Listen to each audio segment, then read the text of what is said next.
So I'm sure most of you guys saw in the in-game news that the next Dokkan Fest unit on Global is officially gonna be the TEQ Transforming Gohan, which I'm personally super excited for because, as you guys might know, I think he's the best TUR in the game right now, and this is definitely a must summon for me. Now with that said, in today's video, we're going to be taking a look at all of the potential events, banners, and awakenings that us global players can expect to see over the next couple of weeks to a month, essentially over the course of October from this new TEQ Ultimate Gohan campaign. And in order to do that, we're going to be checking out the JP campaign for when he first arrived there, right? So let's pop over to the Dokkan wiki here, and this was the celebration that brought over the Gohan for JP. It was the Move Well and Play Well Summer Dokkan campaign, and the first thing we have here is a login bonus, pretty standard stuff, as well as some special missions for some stones, Kais, Hercule statues, all that good stuff. And then from there, we have the Dokkan Festival banner for the new Gohan, as well as a new Int Supreme Kai and Kibito. We'll take a look at that in a second. And also a new category banner for the new Saviors category. Now, as I always say, category banners are awful, so I would advise everybody once again to stay away from it unless you're a huge whale with like a lot of stones to burn, I guess. But for most people, just stay away from all category banners. Okay, after that we have a Rising Dragon Carnival double rates banner. So the way I see it is that this celebration is kind of split up into two separate parts, maybe not officially, but in effect it's going to be one half with one banner with some new events, and then in the second half, about 2 weeks later, there's going to be another new banner with some other new events. So for the first half of things, it's going to be the Gohan banner, and then for the second half, about 2 weeks after, there's going to be a double rates banner. So this would be sometime in the middle of October with the awakenings for the launch, the Oceanus Shenron, and of course, double the SSR rates. And we also have a new Elder Kai banner, which is, you know, something we always get, so nothing new. And also a Dragonstone sale. I don't remember what this sale looked like, but I'm sure it's going to be pretty standard, maybe like 1 or 2 32 stone packs, a couple of 90 stone packs or 91 stone packs, something like that, and maybe some of the smaller packs too. But overall, pretty standard Dragonstone sale, I'm sure.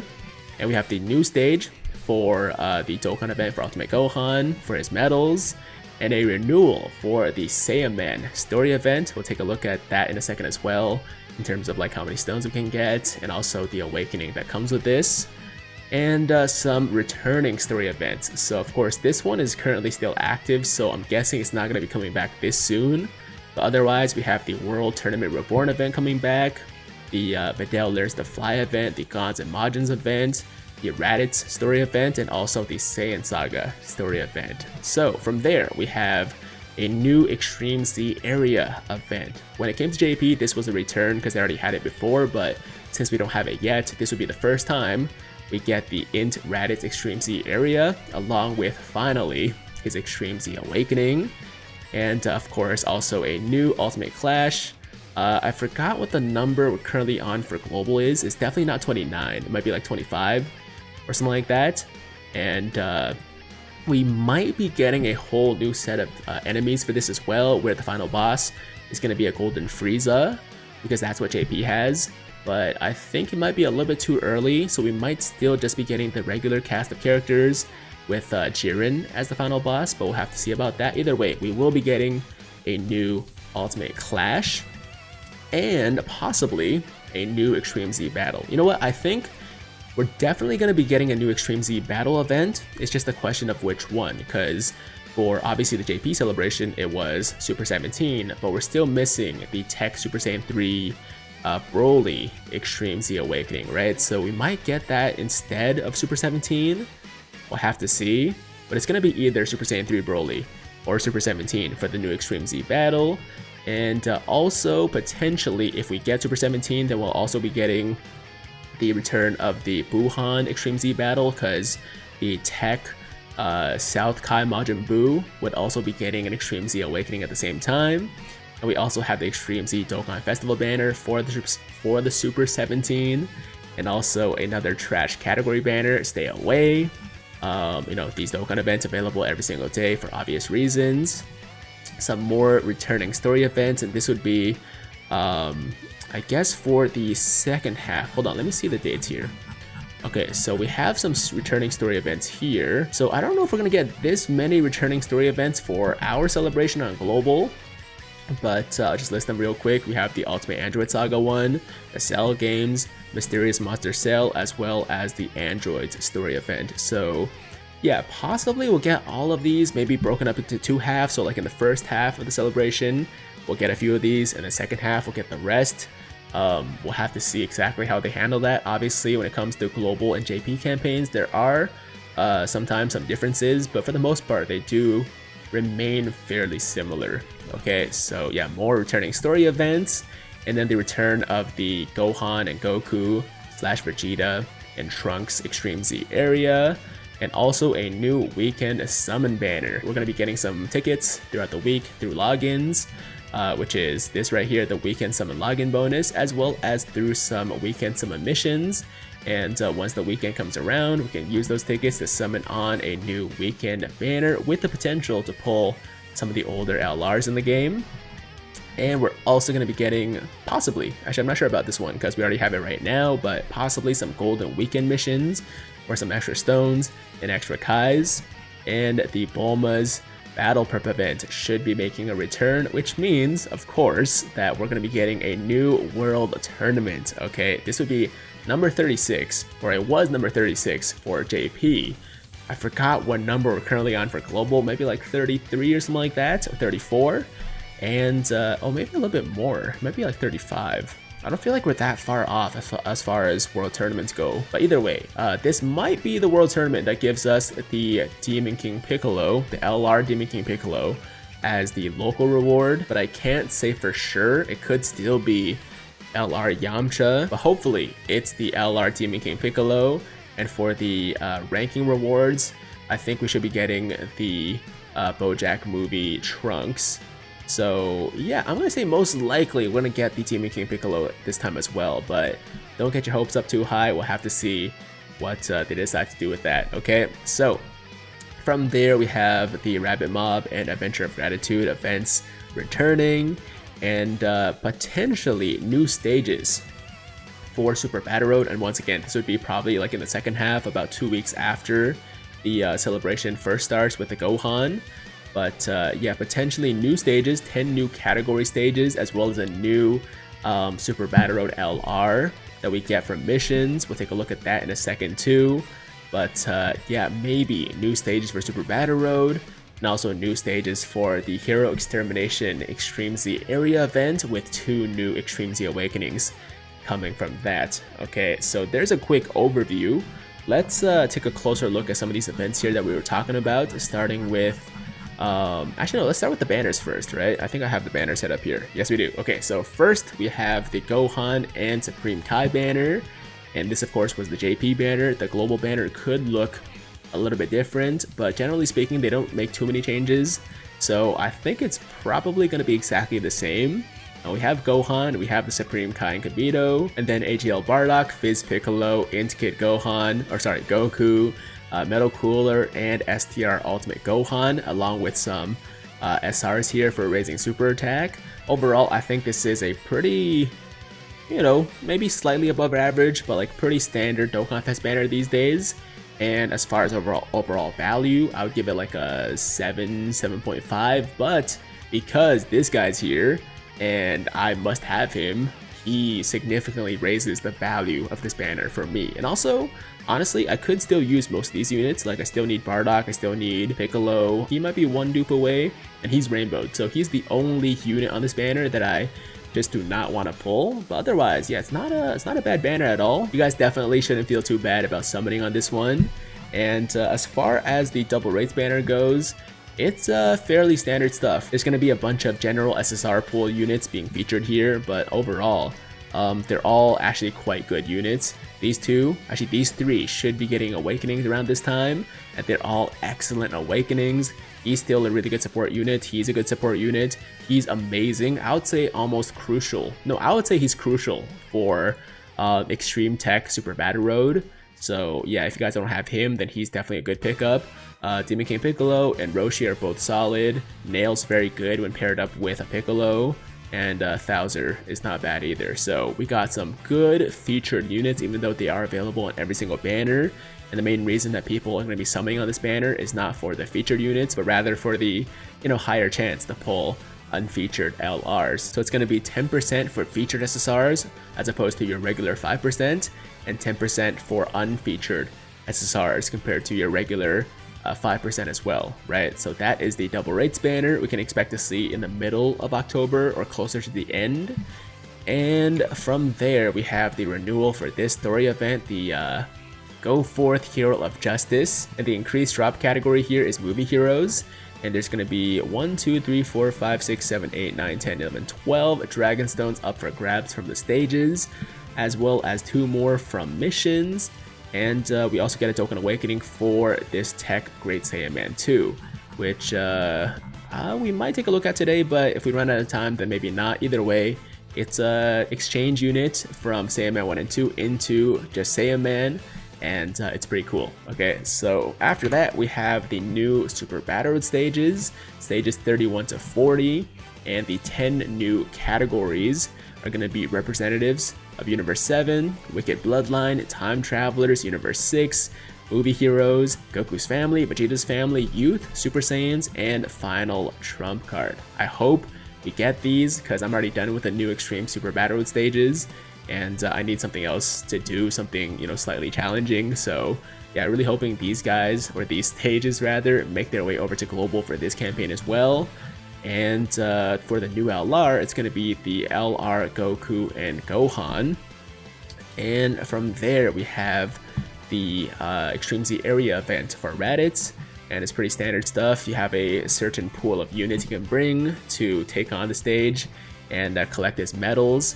And these are the units you can bring. There are 2 characters or 2 units that are mandatory, which is the Int Raditz as well as the Int Nappa from the Saiyan Saga story event. Okay, so after that, let's take a quick look at the animations for Gohan as well as the Supreme Kai and Kibito, and then we'll get into the details for some of these units and awakenings. Okay, so here we go. I'm gonna just shut up for a second. You guys enjoy.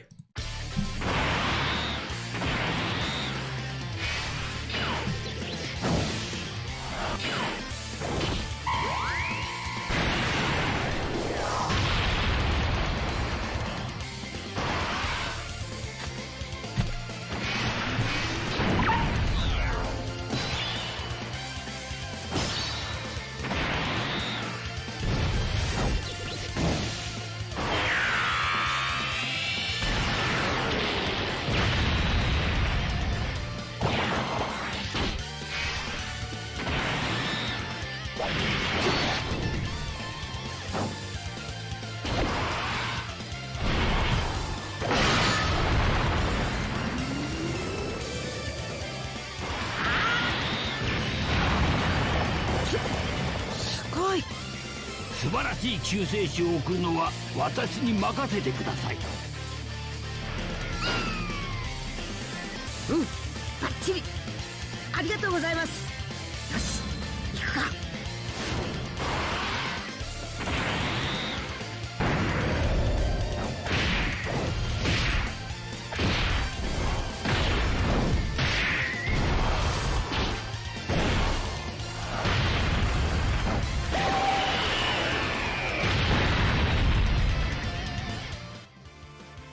Alright, so there you have it, the Ultimate Gohan's animations, and also, of course, Kibito and Supreme Kai that fuse into Kibito Kai. Really good overall. I have no complaints, especially for the Gohan. I love that active skill, and I think the animations are very solid too. They're not like blowing me away or anything like that, but just overall, really clean animations. So there we go. Let's pop over to the Dokkan Wiki again. And we're going to quickly go over the details for this guy. I already did in a previous video from, I think, yesterday or 2 days ago. But for anybody that missed it, you can still, find out what he does. If you guys already know what he does, let's skip ahead like a minute or two. I'll get into the other guys. Alright, so his leader skill is going to be Saviors, which is a new category, or Hybrid Saiyans category Q plus 3, HP plus 130%, or and attack and defense plus 170. So HP 130, attack and defense 170. As far as the Saviors category goes, it consists of characters who save the day in a crucial moment. And we can take a quick look here.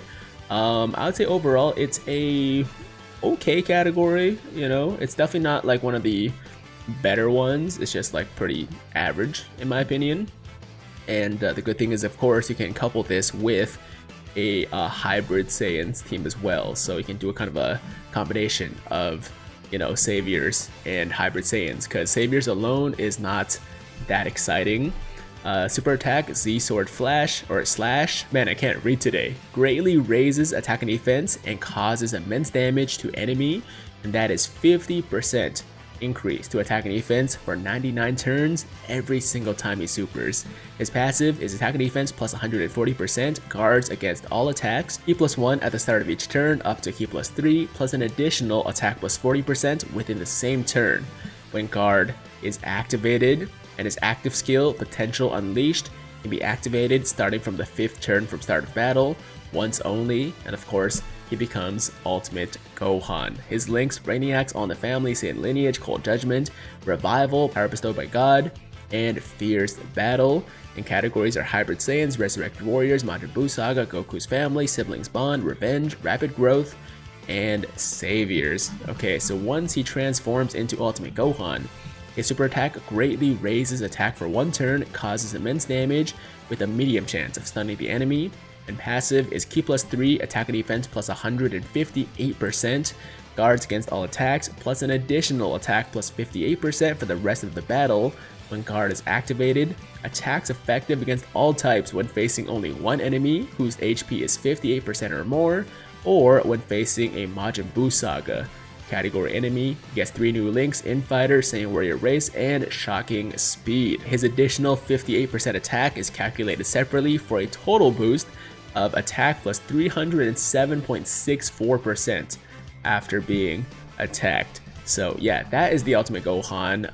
You guys might be able to tell just on paper why I think he's the best TOR in the game, but of course, either later today or tomorrow, I'll be doing a global preview showcase to show you guys exactly how busted this dude is. Okay, so let's move on to some other stuff now. Why don't we talk about the EZA for Super 17? Like I said, I'm not sure if it's going to be him or the TEQ Super Saiyan 3 Broly, but assuming it is him, his leader skill is going to be Extreme AGL types Ki plus 3, HP attack and defense plus 130%, and Super AGL types Ki plus 3, HP attack and defense plus 90%. Super attack greatly raises attack and defense for 1 turn, causes immense damage, and greatly lowers defense, and his passive is damage received minus 40%, Ki plus 1 up to 3, attack plus 30% up to 150%, and damage received minus 6% up to 30%.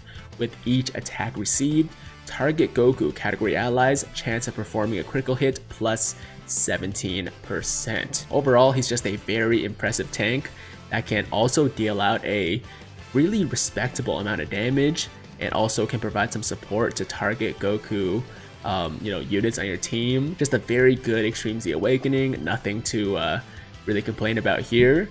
And now let's move on to the TEQ South Kai Majin Buu. And his leader skill after Extreme Z Awakening is TEQ types Ki plus 2, HP attack and defense plus 70%, super attack raises defense for 1 turn, causes supreme damage, and greatly lowers defense. And his passive is Ki plus 3, attack plus 100%, plus an additional attack and defense boost by up to 100%. The more HP remaining, the greater the stats boost. Reduces damage received by 20% when HP is 80% or more, and recovers 5% HP at the end of turn in which attack was received. From there, let's talk about the TEQ Majin Vegeta Extreme Z Awakening. Leader skill is all types Ki plus 3, HP attack and defense plus 60%. Super attack causes supreme damage to all enemies with a chance of stunning them, And passive is attack and defense plus 60%, raises ki by up to 3, and attack and defense by up to 60%. The more HP remaining, the greater the ki and stats boost, plus an additional attack plus 88% when performing a super attack when HP is 60% or less once only. And next is the Fizz Good Boo. Leader skill is all types ki plus 3, HP attack and defense plus 60%. Super attack raises attack for 1 turn and causes supreme damage and greatly lowers defense. And passive is attack and defense plus 66%, ki plus 1 up to ki plus 3, and attack and defense plus 22% up to 66%. With each attack received, recovers 30% HP when HP is 40% or less. And just to clarify, we get the Extreme Z Awakening medals for this Boo as well as the Tech Majin Vegeta from the new stages of the Hero Extermination Extreme Z area event. And lastly, we have the Int Raditz Extreme Z Awakening, and of course he has his own Extreme Z area event. Leader skill is low class warriors, ki plus 6, HP and defense plus 60% and attack plus 100%, or Int types ki plus 3, HP attack and defense plus 50%. Super attack causes supreme damage to all enemies and lowers defense. And passive is attack and defense plus 80% at the start of the turn, ki plus 6, attack and defense plus 60%, and superclass enemies attack and defense minus 10% when facing 2 or more enemies. Links are Saiyan Lineage, Saiyan Warrior Race, Coward, Brutal Beatdown, Nightmare, Prepare for Battle, and Shattering the Limit. And we still have a few other awakenings to talk about: the Fizz launch, the Int Oceanus Shenron, as well as the AGL Supreme Kai. Okay, the West Supreme Kai, that is. So why don't we start with launch first? And her leader skill is Peppy Gal's category ki plus 3, HP attack and defense plus 120%. Super attack causes supreme damage and lowers attack and defense. And her passive is that she sneezes and changes personalities and transforms into the blonde hair launch right here. Okay, so blonde hair launch causes supreme damage and greatly lowers attack and defense. Passive is attack and defense plus 120%, ki plus 3 plus an additional attack and defense plus 60%, high chance of performing a critical hit, and launches 2 additional attacks, each of which has a high chance of becoming a super attack for 6 turns from start of turn. So all this stuff right here is active for 6 turns from the start of battle, and she seals the super attack of the attacked enemy when there is another Peppy Gal's category ally attacking in the same turn. So believe it or not, launch on the right team is actually one of the hardest hitting TURs in the entire game, because she has a pretty significant boost right on her passive. She also can launch up to 2 additional super attacks on top of the hidden potential super attack, so possibly up to 4 super attacks in a turn, which each have a high chance of becoming a critical hit, which is a 50% chance. And she's just insane. Like, she is a very, very insane unit after awakening. And of course, she also will seal the enemy when there's another Peppy Gals attacking with her. Her links are Battlefield Diva, Flea, Metamorphosis, Berserker, Incredible Adventure, Goddess of the Dragon Balls, and Shattering the Limit. And her categories are Peppy Gals, Transformation Boost, DB Saga, and Earthlings. But there's launch for you. Super excited for her awakening. And then we have the Oceanus Shenron. Leader skill is Shadow Dragon Saga, category ki plus 3, HP attack and defense plus 120%. Super attack raises defense for 1 turn, causes supreme damage, and seals enemy super attack. Passive is ki plus 3, attack and defense plus 120%, plus an additional attack and defense plus 60%, and launches an additional super attack when the target enemy is in attack down or defense down status. Attacks effective against all types, and high chance of stunning the attacked enemy when the target enemy super attack is sealed. She also has the potential to be one of the harder hitting TURs in the game, not as hard as launch hits, but she still is right up there, I think in the top 15 right now of the hardest hitting TURs. And I can't wait for Peppy Gals to get like a 170% lead, because that category is gonna be bonkers, man. Okay, so links: Battlefield, did I say this already? Battlefield Diva, Metamorphosis, Cold Judgment, Shadow Dragon, Speedy Retribution, GT, and Shattering the Limit. And she's the only 2 categories right now: Shadow Dragon Saga and Peppy Gals. Okay, Now, lastly, we're going to take a look at the AGL West Supreme Kai's Awakening, and this should actually be coming in the first half of the celebration, although I don't know what they're going to do with it, so maybe she'll come at the same time as the launch and Oceanus Shenron Awakenings. We'll have to see. But as far as our leader skill goes, it's Realm of Gods category Q +4, HP attack and defense plus 100%, super attack, Sacred Light Bullet, greatly raises attack and defense for 1 turn, causes supreme damage, and her passive is attack and defense plus 100%, guards against all attacks within the same turn after receiving an attack, and then Realm of Gods category allies, attack and defense plus 40%, and chance of performing a critical hit plus 10%. Okay, so essentially the changes here is that this was her only passive before, but now she can, do some damage and tanking of her own. And links are Battlefield Diva, Innocence, Courage, Shocking Speed, Godly Power, Supreme Power, and Fierce Battle.